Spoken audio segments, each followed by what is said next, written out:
I am Captain Spawn, and this is day 348 of Spawn Year.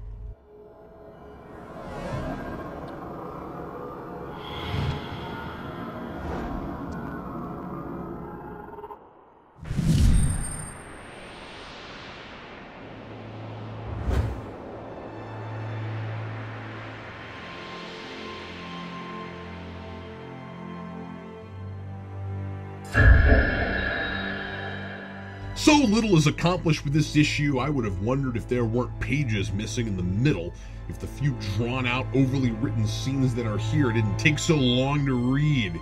With their first two entries, Carlton and Kradansky seem to be telling a slow but deliberately paced story. While McFarlane often seemed to be stalling for time, these issues seemed to use the space relatively effectively. Scenes and characters had time to breathe, and the reader was invited to take in the details and live in moody and emotional moments with these characters. I can't begrudge, for example, an entire page devoted to establishing Sam's near-death condition and his defeated partner grasping for some inner strength, even if the whole situation smells suspiciously of retroactive plotting. Unfortunately, we're back to boring scenes that go on too long, and some of which may not even be necessary at all. Some more cryptic stuff with Freak/Malbolgia that makes me wish we could just get to the point with him. Malbolgia in 200 seemed to have all of his power, but was just trapped in Freak's body. Clown with Win, now Bolgie with Freak. It's so nice of these possessing spirits to always pick vessels I've heard of. Freak/Bolgie goes to a mental institution. Gotta stay with that theme, even though this Freak isn't crazy, at least in the same way. I mean, if you look at Malbolgia's sordid history of choosing generals for his army, he's certifiable. And he has a conversation with an inmate that's incomprehensible. Something about this guy who's really a demon, saving his powers for him or something, but now Bolgie's ready to be free of the Freak's body, so he's going to, quote, take back what's his, much to the disappointment of his loyal servant. But Bolgie could move back and forth between hell at will in 200 and summon Omega spawns. This issue acts like he was practically helpless up until now. And I can understand the scene I don't fully understand, because the players involved know what's up and they're not spewing a lot of clunky exposition because they don't know I'm watching them, if I'm confident all will become clear and I'm intrigued to find out. But all this stuff with Malbolgia has been so convoluted that I don't trust what's going on with him to ever make sense, and I have no patience for more cryptic mystery scenes about it.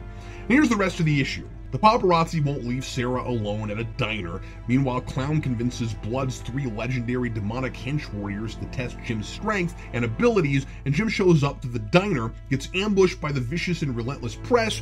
One of the paparazzi gets pushed into a bus. Jim's expected to heal him, but on the last page refuses and says he can go to hell. And that's it.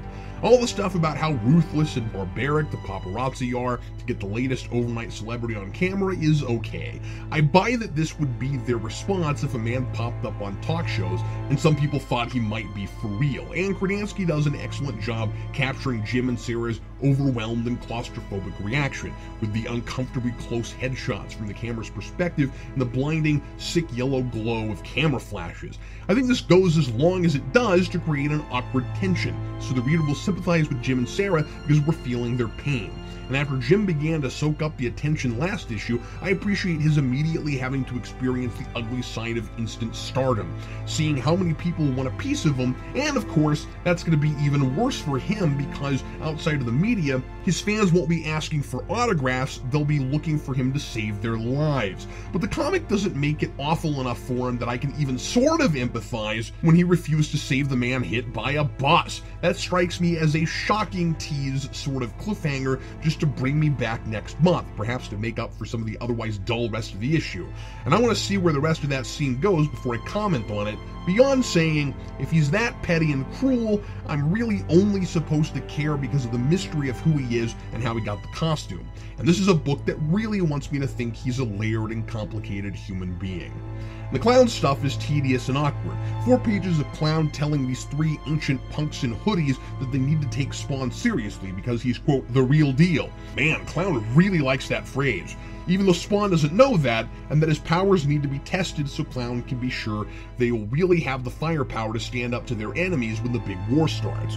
There's all this stuff about splintered factions of heaven and hell, and that it's way more complicated than good versus evil, all a power struggle for dominance, and I just don't care.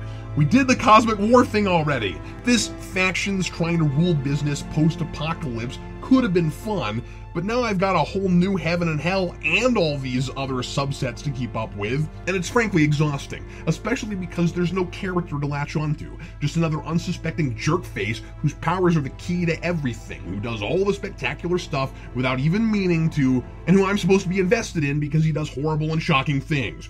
I'm not saying every protagonist must be a hero or even a great role model, or that a guy who takes the wrong path can't still be worth reading about or even redeemable. I am saying that I've been reading about Jim Downing for almost 20 issues and I have zero handle on his personality. Look, if it's all about the costume, just make Letha the main character. At least I'd have something to look at while I'm bored out of my skull. Signed, Captain Spawn.